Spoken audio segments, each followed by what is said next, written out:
y se van a evacuar al exterior.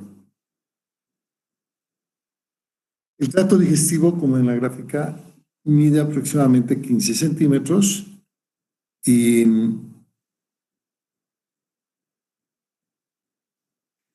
se inicia a nivel de la tercera vértebra sacra y tiene 3 porciones, una porción superior, una media y una inferior. Anatómicamente termina en la cintilla iliopectínea, donde comienza el canal anal, y este va a medir entre 2 a 3 centímetros. Pero si nosotros seccionamos a este nivel, vamos a observar que existen problemas de incontinencia porque se perdería la función de los esfínteres. Entonces, hablamos del canal quirúrgico, el que se extiende de la línea pectínea hacia la zona de los elevadores del ano.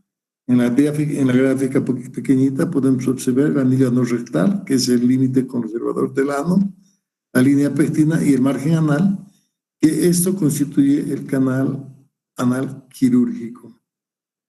Y aproximadamente mide entre 4 y 5 centímetros. El recto llano, como el resto de los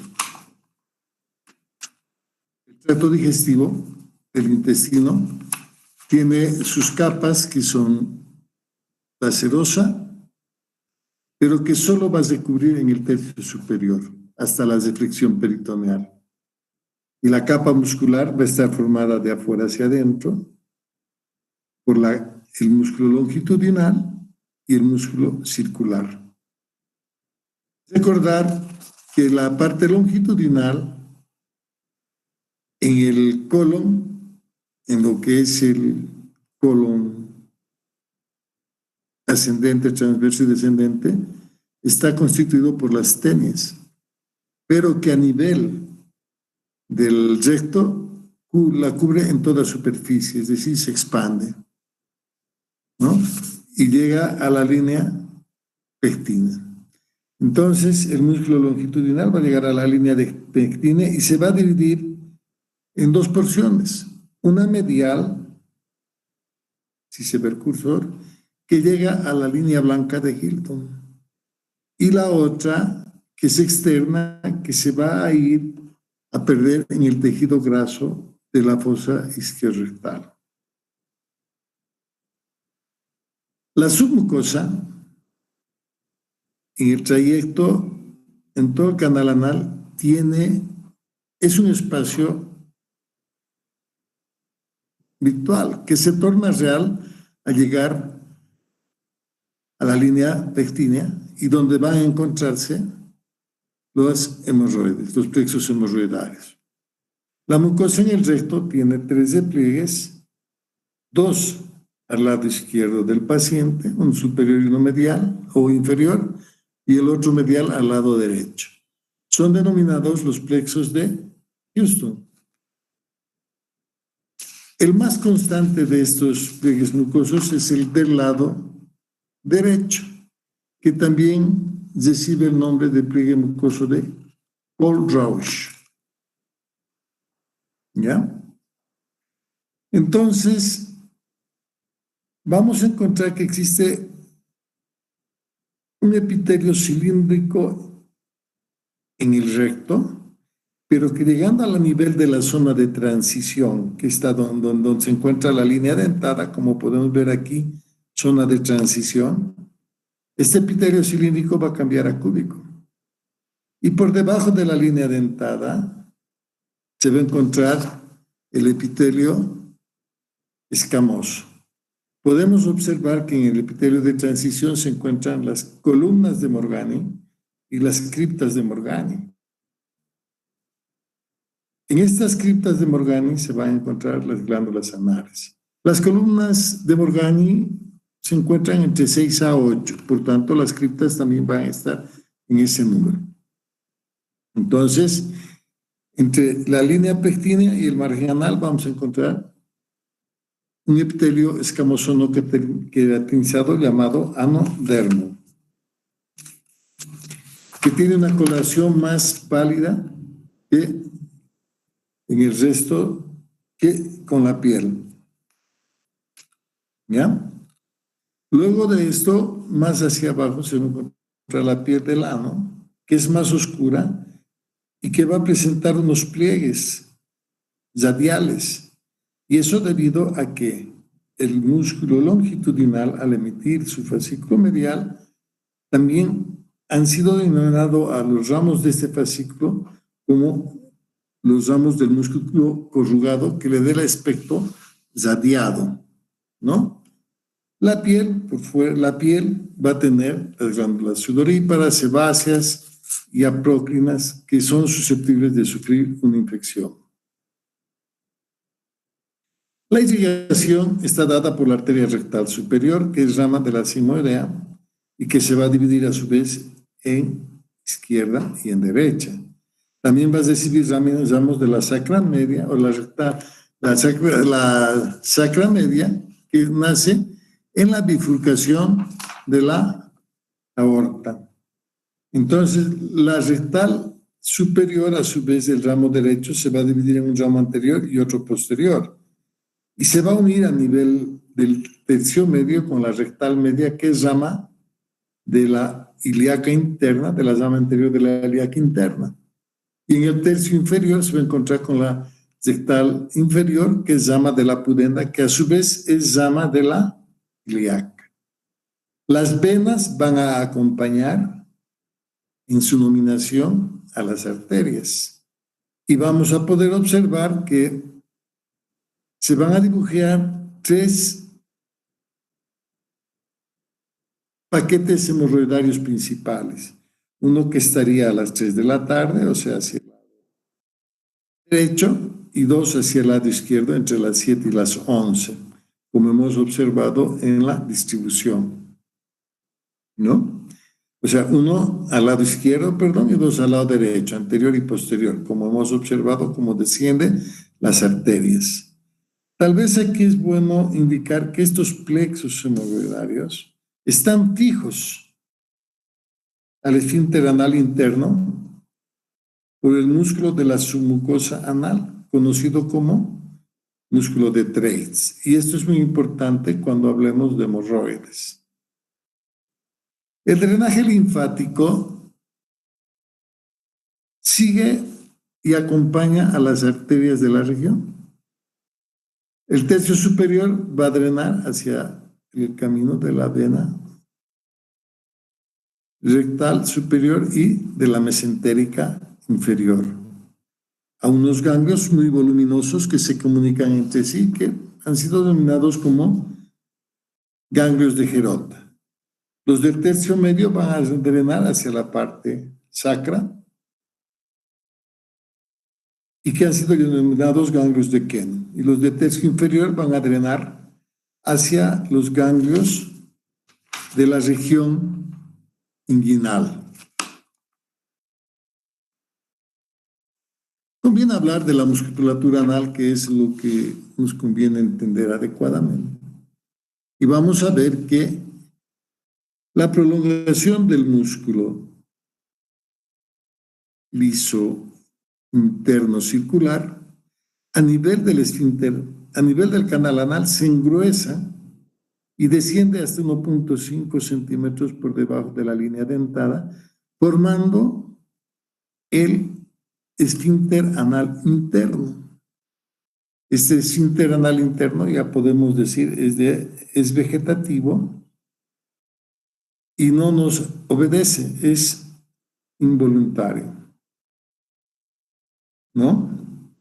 Y hemos visto que la capa longitudinal del recto desciende y va con su parte medial y su parte lateral. Parecería para algunos autores que divide a los esfínteres. Y el esfínter anal externo tiene 3 fascículos, uno superior, que está íntimamente relacionado con el músculo puborectal, uno medio y uno inferior. El subcutáneo sobrepasa el nivel del esfínter anal interno, como ven, y al parecer no tiene una función determinada. esfinteriana. Aquí se encuentra el fascículo medio, ¿ya? Y tenemos el fascículo profundo, que es el más grueso y que se encuentra con fibras del músculo puborectal. Entonces, para entender mejor, nos conviene ver el diafragma pélvico, que está dado por el elevador del ano, ¿no? Y que está formado el elevador del ano en su parte anterior por los músculos puborectal, que viene del pubis al recto, es el pubo rectal, el pubo coccigio, que se inserta en el coxis, pubo coccigio, y el iliococcigio, en la parte anterior. Y en la parte posterior se va a cesar por el músculo coccigio el diafragma pélvico. La inervación por encima de la línea dentada, ya les había manifestado, es vegetativa, ¿no? Y por debajo de la línea dentada es el ectodermo, la inervación va a ser sensitiva y van a recibir ramos de las tres últimas ramas del sacro. O sea, todo lo que sucede por debajo de la línea dentada es muy sensible, ¿no? Es una inervación cerebroespinal. Todo lo que está por encima de la línea dentada es vegetativa. Uno puede cortar, quemar y no va a existir dolor. Pero sí el dolor se va a presentar cuando se distiende. Entonces, se van a generar unos espacios en la región rectoanal. Y estos espacios vamos a ver que es el submucoso, que está a nivel de la línea pectínea, ¿ya? En la zona donde se torna real el espacio submucoso. Y este espacio está limitado inferiormente por la capa longitudinal en su fascículo medial, el que está yendo hacia la línea blanca de Hilton. Superiormente, por el plexo hemorroidario, que se ve aquí, el plexo hemorroidario, lateralmente por el esfínter anal interno,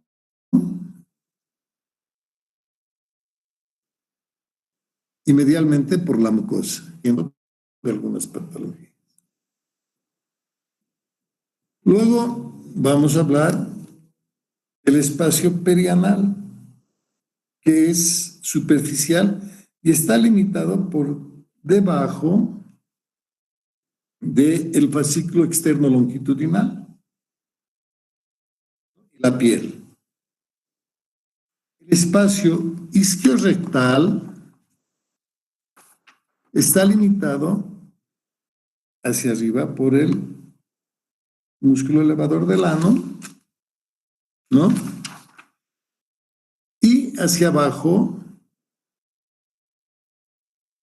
por la piel y la zona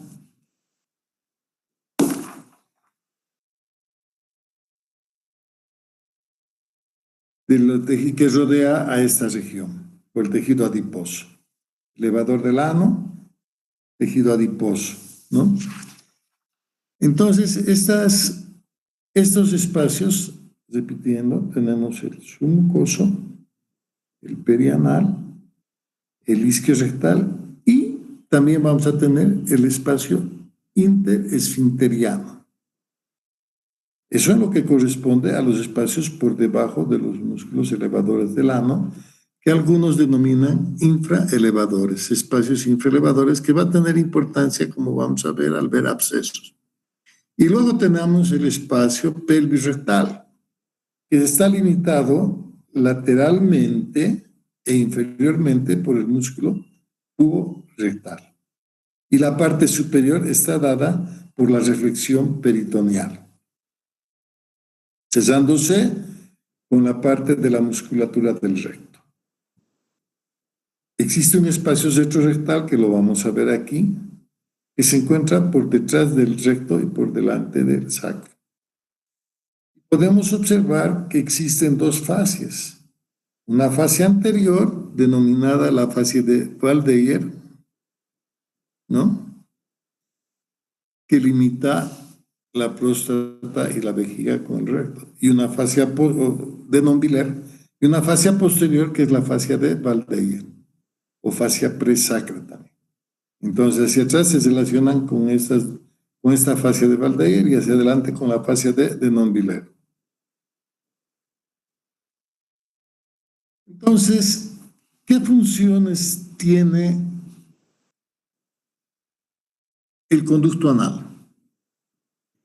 Primero, que regula la defecación y mantiene la continencia.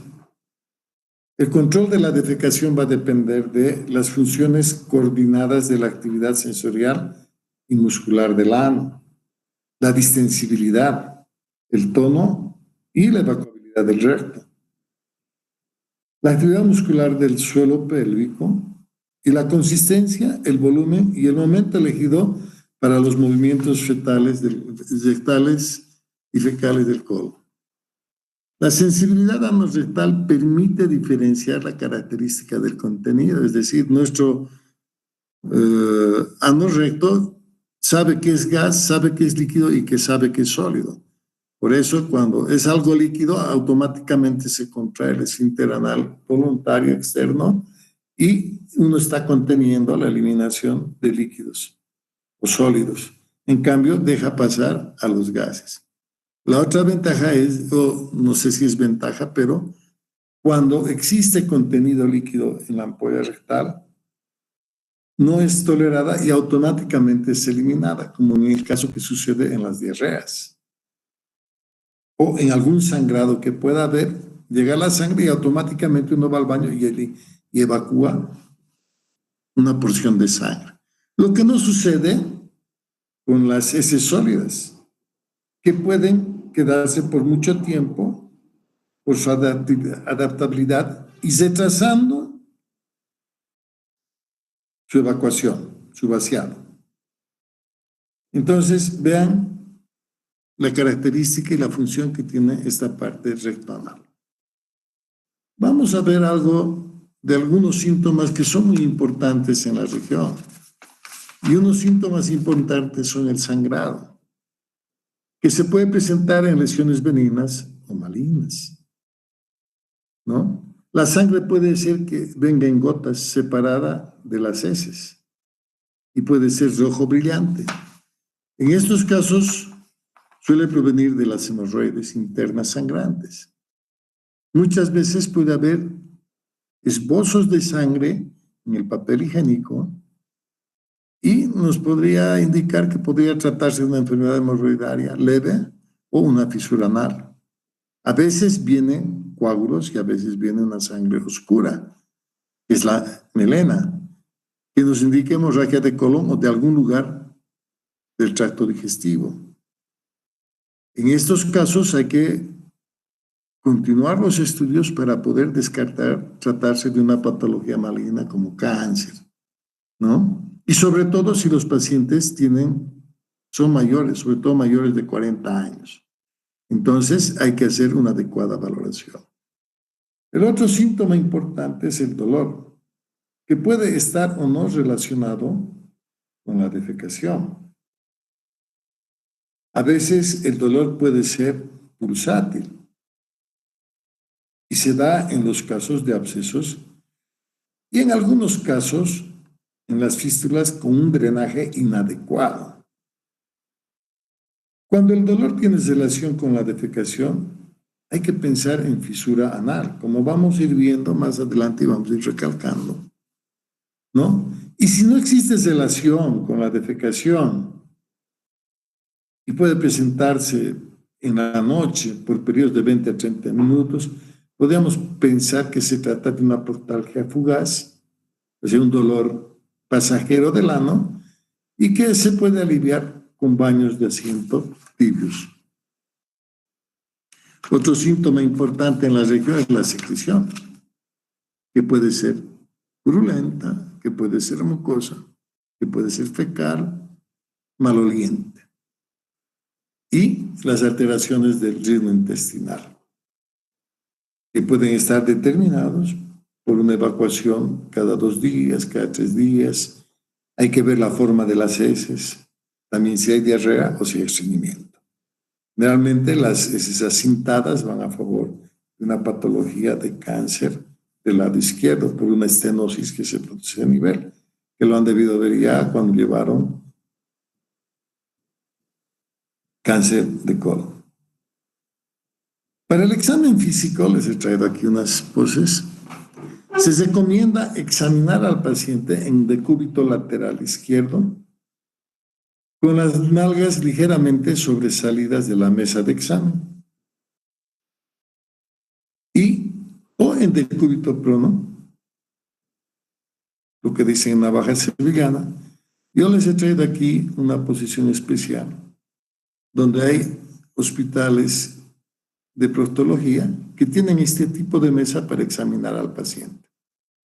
Y debe hacerse el examen con una buena fuente de luz, ¿no? Y lo importante va a ser observar alteraciones en la piel, en el color y el aspecto de la zona. Así como también vamos a poder inspeccionar con la maniobra de Valsalva, que nos va a permitir observar si existe o no existe prolapso, es decir, con la sensación. El tacto rectal se lo debes realizar con el dedo índice, bien lubricado con vaselina u otra sustancia que nos va a ayudar a reconocer masas o induraciones o zonas de estenosis en la región anal. En el hombre nos va a permitir valorar la próstata. ¿Con qué podemos completar el examen físico? Con el anoscopio, que mide entre 7 y 8 centímetros, va a tener más o menos unos 2 centímetros de diámetro. No necesitamos que el paciente haga una preparación. Nos va a permitir ver el canal, observar si hay hemorroides o alguna otra lesión. Algunas veces no está contraindicado completar el examen y hacer el tacto rectal, como vamos a ver más adelante, en pacientes cuando se trata de una fisura anal crónica, incluso en la aguda. Pero vamos a ir viendo más adelante.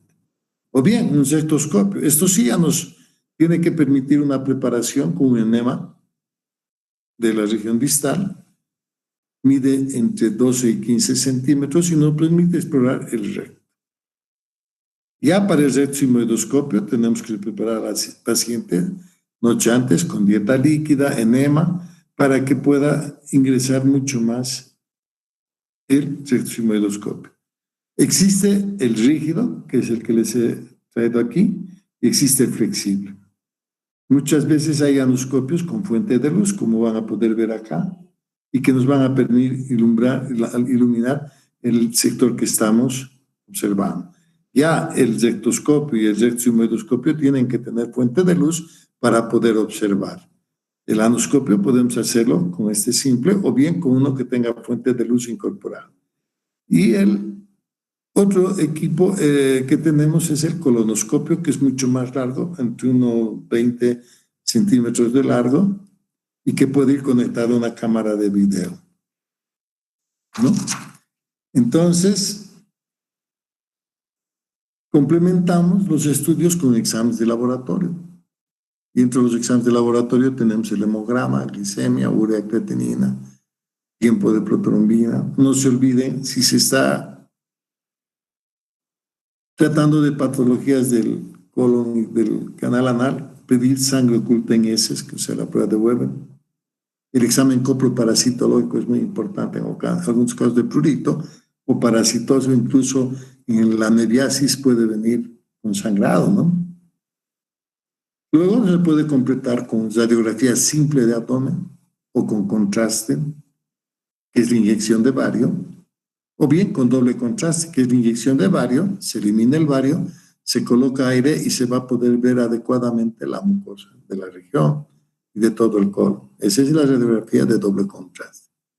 Podemos pedir también estudios del canal anal como manometría para ver la tonía esfinteriana. Se puede hacer una ecografía endoanal, una electromiografía. una defecografía, en algunos casos tomografía y en otros resonancia magnética, ¿no? Entonces, con esta parte de introductoria vamos a ingresar en lo que se refiere a una de las patologías más frecuentes que existe en la región anal, que es el absceso anal o absceso anorrectal. Entonces, los abscesos son colecciones de pus localizadas en los tejidos blancos adyacentes al recto y canal anal. Se caracteriza porque es un proceso agudo, ¿no? Dentro de su etiopatogenia, podemos ver que son los traumatismos del canal anal, que son la causa principal en la formación de los abscesos. Y este trauma puede estar ocasionado por heces en duraceas, diarreas intensas, cuerpos extraños, traumas directos o lesiones de la piel. Para la formación del absceso existen varias teorías, pero la teoría criptoglandular mencionada por Parks indica que los abscesos se originan por obstrucción y sobreinfección de las glándulas anales. Hemos dicho que las glándulas anales se encuentran a nivel de las criptas de Morgana y pueden situarse o pueden extenderse en la región rectoanal y tener una localización profunda, que serían los abscesos supraelevadores, o superficiales, que serían los abscesos infraelevadores, ¿no?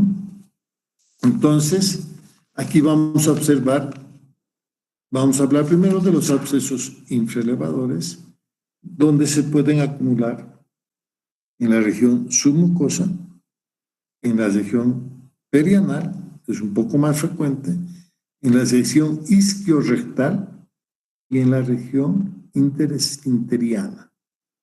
Estos abscesos superficiales se van a presentar con un cuadro, con una sintomatología, ya sea de dolor en la región, calor local, rubicundez y una zona tumefacta. Y completarían lo que hemos denominado la penta de Celso con disminución de la función. Ese es el síntoma de los abscesos que se encuentran por debajo de los músculos elevadores. En cambio, cuando hay un absceso que se presenta por encima de los músculos elevadores o los supraelevadores, la sintomatología va a variar y es más sistémica. Y podríamos decir que estos abscesos se presentan en pacientes que están inmunodeprimidos, en pacientes que hacen uso de corticoides, en pacientes diabéticos o en patologías como cáncer, ¿no? Entonces, de todos los abscesos, un 90% obedecen a esta teoría criptoglandular y un 10% pueden acompañar a otras patologías como la enfermedad de Crohn, la tuberculosis, hongos, linfogranuloma venéreo, pueden estar asociadas a enfermedades de transmisión sexual, incluso a cáncer, radioterapia o a cuerpos extraños. Y los síntomas de estos abscesos van a ser una sensación de pesadez pélvica, pueden haber pujos y tenez, la voluntad de ir al baño, esfuerzo por evacuar. Pueden haber síntomas como fiebre y malestar. Pero la presencia de fiebre intensa, sudoración, malestar general, puede acompañar a un estado de sepsis. Los abscesos infraelevadores que se presentan en pacientes inmunodeprimidos o diabéticos, si no se trata tempranamente, pueden complicarse con una fascitis necrotizante, conocida como enfermedad de Purnier. Entonces, ¿cuál es el tratamiento de un absceso? En los procesos iniciales, perdón, en los procesos iniciales, en este empastamiento que ven aquí, donde no hay fluctuación todavía, podemos hacer uso de antibióticos y calor local. Muchas veces este estado de celulitis puede regresar y normalizarse todo. Y en otros casos puede evolucionar a hacer un absceso fluctuante como este, ¿no? Donde va a percibir tumor, calor local, dolor, rubor y disminución de la función. Entonces, el tratamiento de un absceso es el drenaje y debe hacerse bajo una anestesia general o bajo una anestesia regional. Una sedación. Algunas veces hecho con anestesia local, pero es muy traumático. Entonces la incisión debe ser amplia, en cruz, y hacerse próxima a la región anal. Se debe recortar parte de la piel para producir un buen drenaje del absceso y permitir que la cicatrización se realice de la profundidad a la superficie.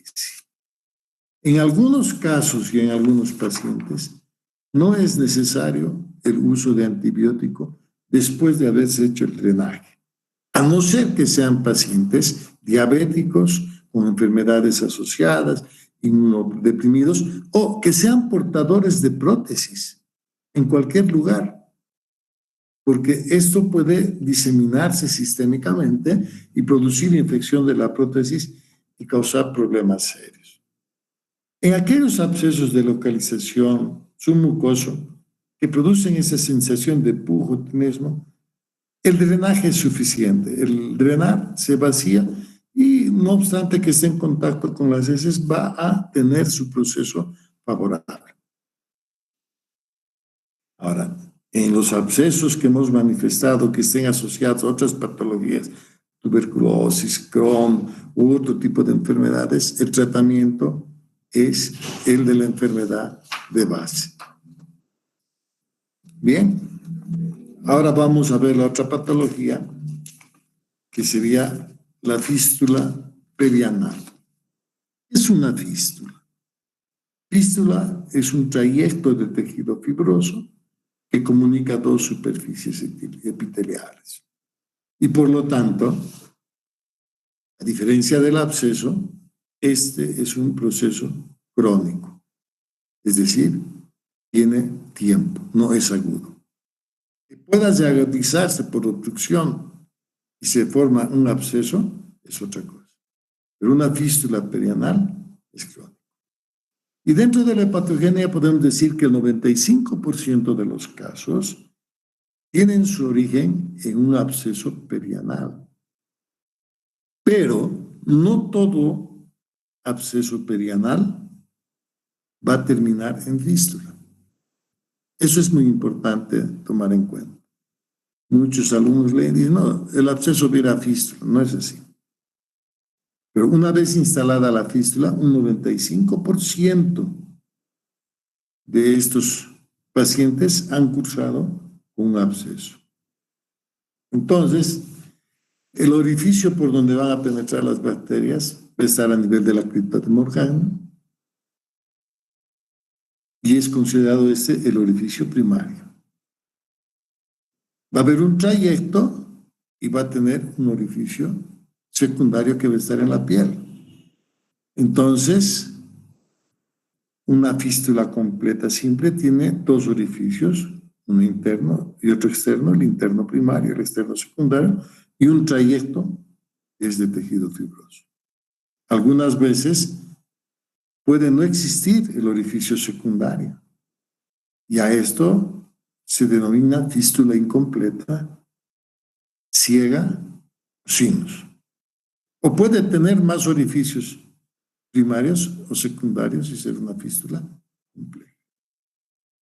El otro 5% de los casos en la formación de fístulas tiene su origen en traumatismos por accidentes de arma, de fuego, por traumas quirúrgicos, enfermedad de Crohn, rectocolitis ulcerativa, tuberculosis, hidrosadenitis, inflamación de las glándulas sudoríparas, enfermedades de transmisión sexual, infección sobregada en procesos tumorales, a veces dentro de los traumáticos podemos decir un parto, ¿no?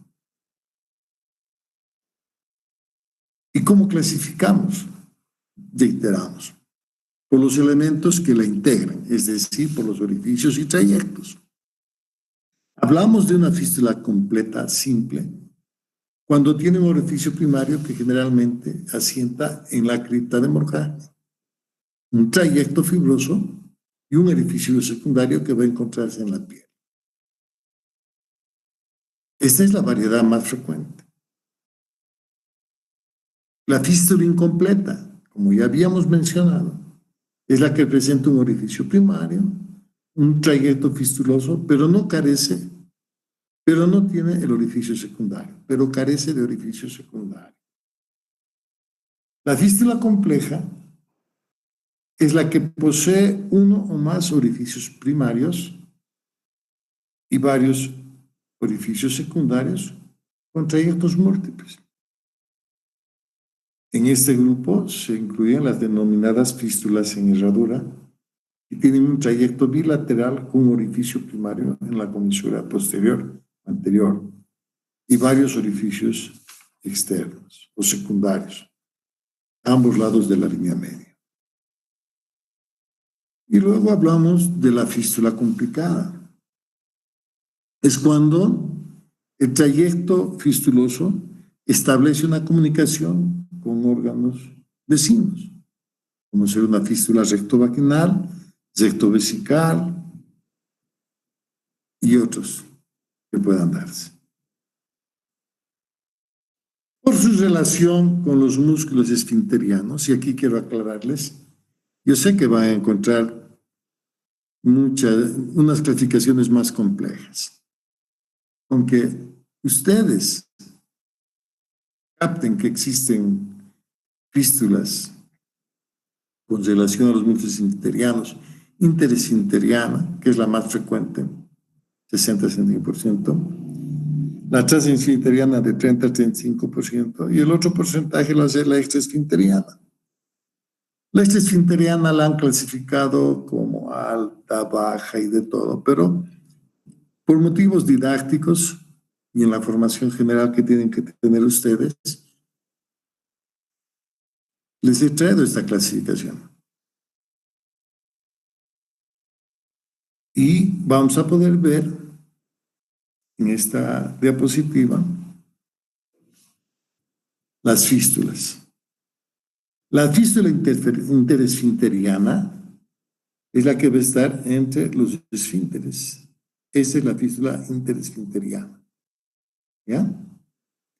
La fístula interesfinteriana corresponde al 60 o 65% de las fístulas. Su trayecto va a estar entre los dos esfínteres, interno y externo, ¿no?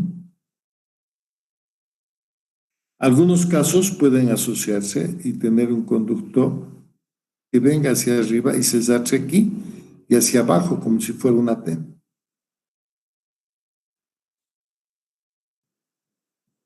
O como en esta otra diapositiva muestra una fístula interesfinteriana, supraesfinteriana, es decir, que ha venido por afuera. Esa es una división que, digamos, ya parte de las fístulas interesfinterianas. Aunque ustedes sepan que hay interesfinteriana, es una variedad rara, pero que puede presentar. La otra fístula es la transesfinteriana, es decir, que va a comprometer a los dos esfínteres, ¿no?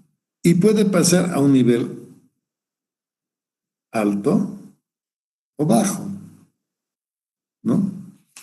Y no involucra el músculo tubo-rectal. Y la fístula extraesfinteriana, que no compromete el esfínter, y esta es la superficial, no compromete el esfínter superior, y esta es la profunda, que sí va a atravesar el elevador del ano. pero no está comprometiendo el esfínter. Por eso es que yo prefiero que ustedes digan, dentro de la clasificación de las fístulas, que hay muchas, hay la interesfinteriana, la transesfinteriana y la superficial, baja y alta, ¿no? Muy bien. ¿Cuáles van a ser los síntomas de una fístula? La secreción. Y esta secreción puede ser serosa, producir humedad y que mancha la ropa, que va a drenar por el orificio secundario. Puede ser una secreción purulenta o puede ser de contenido fecal. Si el orificio secundario se obstruye, puede producirse dolor. Y, a su vez, puede formarse un absceso. Entonces, estaríamos hablando de una reagudización de la fístula. El examen o el diagnóstico lo vamos a hacer por los antecedentes, por el examen físico y por el examen proctológico. Anoscopía y rectoscopía.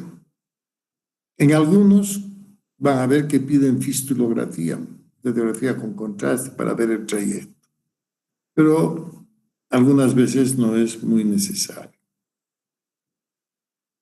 Entonces, vamos a hablar del tratamiento. Para el tratamiento es importante conocer la etiología. ¿Por qué se ha producido la fístula? Si está asociada a enfermedades concomitantes como enfermedad de Crohn, rectocolitis ulcerativa, tuberculosis, hidrosadenitis, enfermedad de transmisión sexual, infección de los procesos tumorales, el tratamiento es de la enfermedad base. Si bien es cierto, la cirugía es el tratamiento de elección para curar la fístula, y como en todo procedimiento que se realiza en la región del canal anal, el objetivo principal es preservar la función del esfínter anal y no causar más lesión de la que ya existe. Y no existe un procedimiento especial para todos los pacientes. No se dice esto es para todos, no. Hay que estudiar a cada paciente y de acuerdo a eso hacer y planificar el tratamiento. Es importante en el procedimiento quirúrgico identificar el trayecto fistuloso principal, el orificio interno y los trayectos secundarios, si es que hubieron. Para lo que es útil el uso o la inyección de agua oxigenada por el orificio secundario y ver la salida por el orificio primario. Algunos cirujanos utilizan el azul de metileno, pero a veces es muy irritante y además puede manchar el campo, ¿no? Y si se puede introducir un estilete o un dilatador fino, maleable, por el trayecto secundario como tutor, sería lo ideal, pero se corre el riesgo de producir falsas vías. Las técnicas más empleadas, como les he colocado en la diapositiva, es la fistulotomía, el sedaloseto, la fistulectomía, ¿no? El colgajo de avance y el uso de biomateriales y terapias biológicas. Vamos a empezar a tratar de ilustrarles un poco lo que es la fistulotomía. Y comentarles un poquito, voy a hacer que la fistulotomía solo se puede realizar en estas fístulas superficiales. Observa. Tal vez pueda comprometer una pequeña cantidad del esfínter, no habría problema, pero está solo indicada en las fístulas superficiales de los esfínteres. Consiste en colocar esta sonda que ustedes tienen en su equipo de disección a través del orificio secundario al primario, cortar y se puede hacer curetaje de la fístula o bien se puede marsupializar, que es suturar ese tejido fibroso a la piel y esperar que caiga como una costra.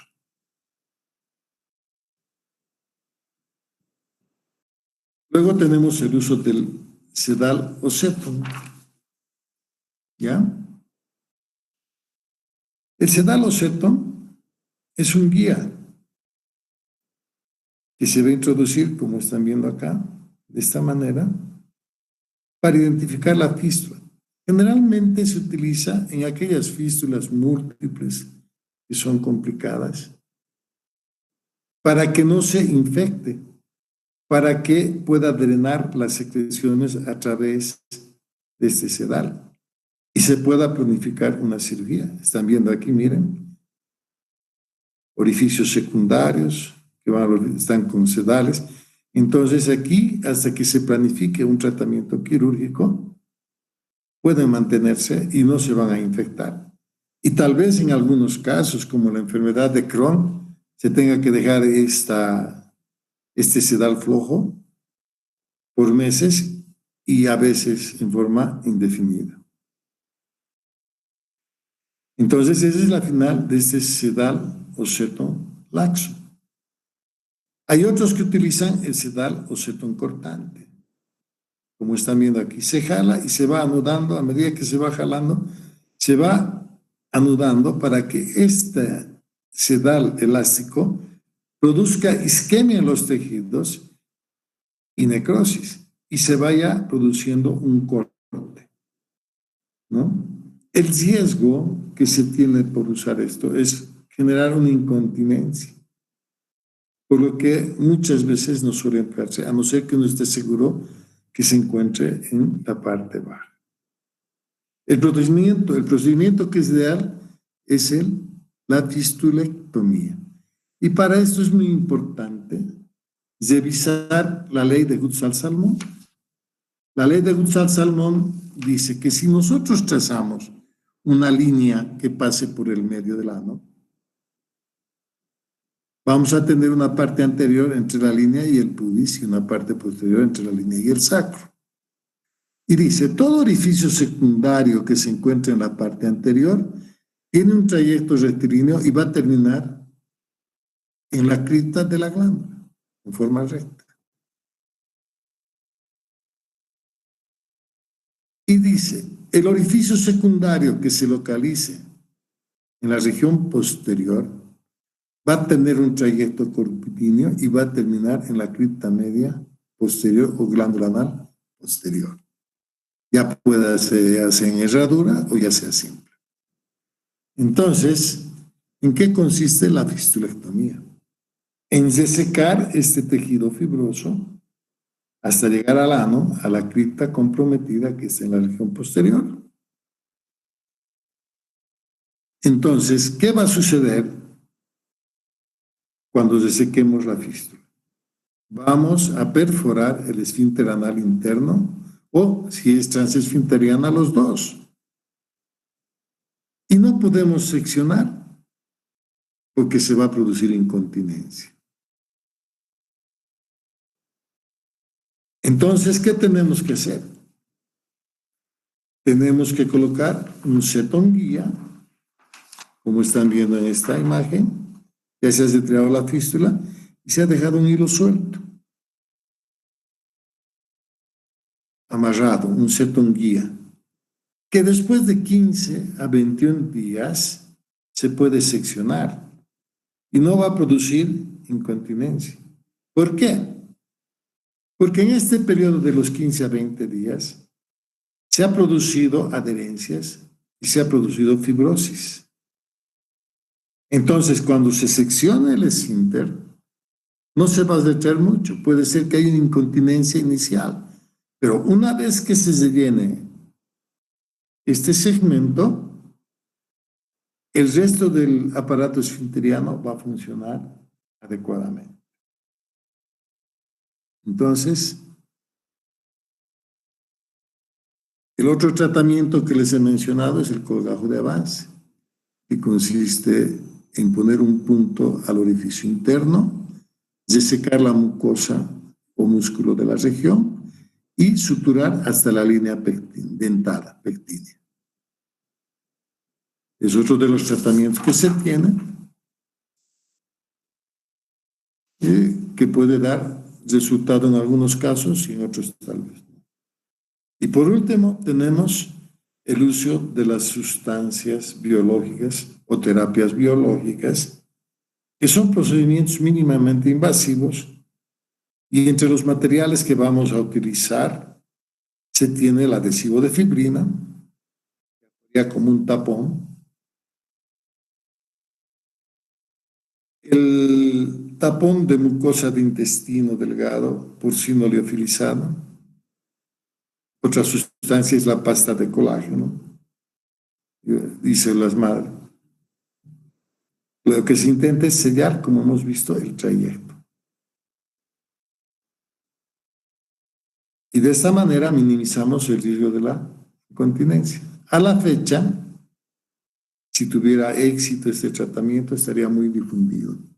Todavía no se tienen muchos resultados, es mucho tiempo que se está experimentando y hay que esperar.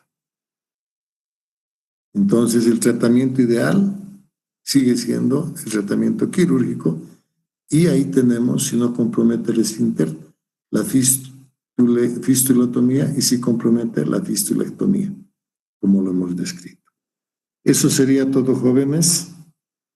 Y bueno, nos vemos el día martes para terminar la clase.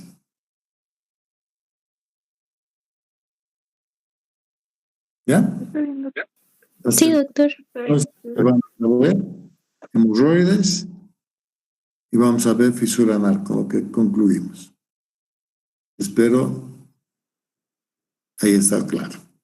Ya está programada la actividad, es ingresar en el Classroom, y están notificados. Y entonces nos vemos el día martes, ¿no? Que tengan un buen fin de semana. Cuídense. Buenas noches. Igualmente, doctor, gracias. Gracias, doctor. Buenas noches. Gracias. Buenas noches, doctor.